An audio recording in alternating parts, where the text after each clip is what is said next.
सियासी सफर में बड़े उतार चढ़ाव देखे हैं। कुर्सी और उनके बीच पार्टी के भीतर से कई चुनौतियां आई, लेकिन वो उनको पार करने में कामयाब रहे। 1998 में पहली बार उन्होंने राजेश पायलट पर बढ़त बनाई, दूसरी बार 2008 में सीपी जोशी पर भारी पड़े और इस बार 2018 में सचिन पायलट को पछाड़कर कुर्सी पर काबिज हो गए। अशोक गहलोत का सियासी अंदाज एकदम जुदा है। गहलोत को सियासी सफर में कई चुनौतियां मिली, लेकिन उनके सामने कोई टिक नहीं पाया, चाहे फिर सीपी जोशी हो या राजेश पायलट के बाद उनके बेटे सचिन पायलट। आज भले अशोक गहलोत सचिन पायलट की काट सीपी जोशी के रूप में देख रहे हों और उन्हें सीएम बनाने पर भी राजी हों, लेकिन एक दौर में अशोक गहलोत और सीपी जोशी की सियासी होड़ किसी से छिपी नहीं है। आज जब सीपी जोशी का नाम भी सीएम पद के लिए उछाला जा रहा है, तो 2008 की तस्वीर भी सामने आ जाती है। उस वक्त गहलोत के सामने सीएम बनने की राह में कोई रोड़ा था तो वो थे सीपी जोशी, लेकिन दुर्भाग्य से सीपी जोशी एक वोट से विधानसभा चुनाव हार गए और विधायकी हारते ही सीएम की रेस से दूर हो गए। आज भले सीपी जोशी और गहलोत एक खेमे में नजर आ रहे हैं, लेकिन इनकी दूरियों का भी एक दौर रहा है। राजस्थान में गहलोत के बाद सीपी जोशी कांग्रेस के सबसे अनुभवी नेता हैं। 2008 में सीपी जोशी का कद गहलोत से कुछ कम नहीं था। वो प्रदेश अध्यक्ष भी थे, इसलिए उनकी दावेदारी सीएम पद के लिए मजबूत थी, लेकिन एक वोट से हार ने उन्हें सीएम पद से दूर कर दिया और अब गहलोत सीपी जोशी की दूरियां नजदीकियों में बदल गई हैं। गहलोत के बेटे वैभव गहलोत को राजस्थान क्रिकेट एसोसिएशन का अध्यक्ष बनाने में सीपी जोशी की बड़ी भूमिका रही। इसके अलावा पायलट की बगावत के वक्त सीपी जोशी ने पायलट गुट के विधायकों को अयोग्यता का नोटिस भेजा, जिसके बाद गहलोत और सीपी जोशी के रिश्ते मधुर होने लगे। एक दौर में सीपी जोशी के अलावा सचिन पायलट के पिता राजेश पायलट से भी गहलोत का टकराव हुआ। वहां से बड़ी चालाकी से अशोक गहलोत बढ़त बनाने में कामयाब रहे, लेकिन इस शह मात के खेल का एक लंबा दौर रहा। 1993 में केंद्रीय मंत्री के नाते राजेश पायलट गहलोत के संसदीय क्षेत्र जोधपुर पहुंचे तो उन्हें बुलाया भी नहीं गया। लोगों ने पूछा कि हमारे सांसद कहाँ हैं?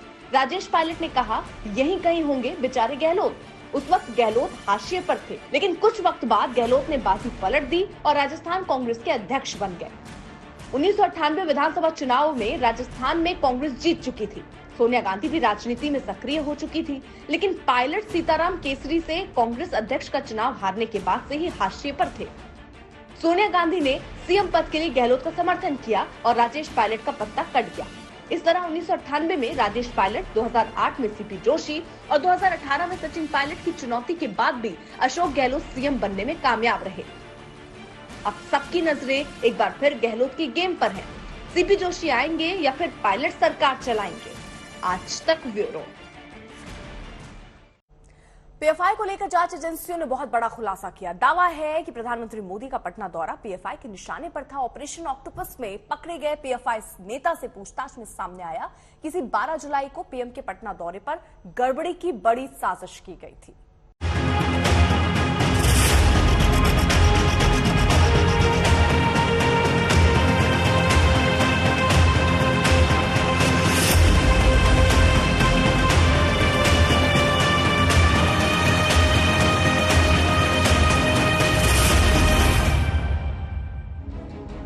बारह जुलाई 2022 पटना, बिहार।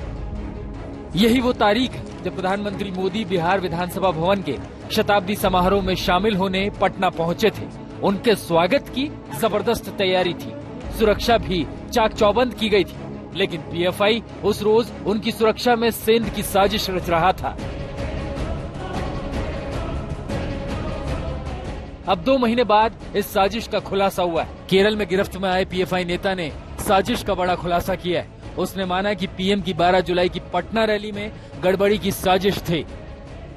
कट्टरपंथी इस्लामिक संगठन पॉपुलर फ्रंट ऑफ इंडिया को लेकर एक के बाद एक कई बड़े खुलासे हो रहे हैं और अब बड़ा खुलासा ईडी की जांच में सामने आया है। दरअसल 12 जुलाई को प्रधानमंत्री नरेंद्र मोदी बिहार में रैली करने पहुंचे थे।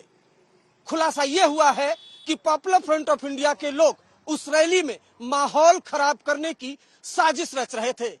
इससे भी बड़ा खुलासा यह हुआ है कि प्रधानमंत्री नरेंद्र मोदी की रैली में माहौल खराब करने के लिए बकायदा पीएफआई मेंबर को ट्रेनिंग दी गई थी। सूत्रों के मुताबिक पीएफआई की तैयारी बड़ी थी। रैली में माहौल बिगाड़ना था, इसके लिए बैनर पोस्टर बनाए गए, गड़बड़ी के लिए बाकायदा ट्रेनिंग दी गई। पीएम की रैली में गड़बड़ी करने की साजिश वाली एफआईआर में कई खुलासे हुए हैं। मसलन पीएफआई देश में आतंक फैलाना चाहता है, सौहार्द बिगाड़ना चाहता है, आपराधिक साजिश रच रहा है, दंगे भड़काने की साजिश में लगा है, टेरर ग्रुप को तैयार करने के लिए ट्रेनिंग दी जा रही है, हथियार और गोला बारूद जमा किए जा रहे हैं। किस तरह से पीएफआई ने भारत के प्रधानमंत्री की रैली को भी टारगेट करने का एक बहुत बड़ा प्लान बनाया था, किस तरह से उसमें देश के सौहार्द को बिगाड़ा जाए, धार्मिक दंगे भड़काए जाएं और 120 करोड़ रुपया विदेशों में से इसी कारण खातों में आ रहा है। एक अलग से ग्रुप बनाया गया है जिसको हथियारों की ट्रेनिंग दी जाए, गोला बारूद की ट्रेनिंग दी जाए।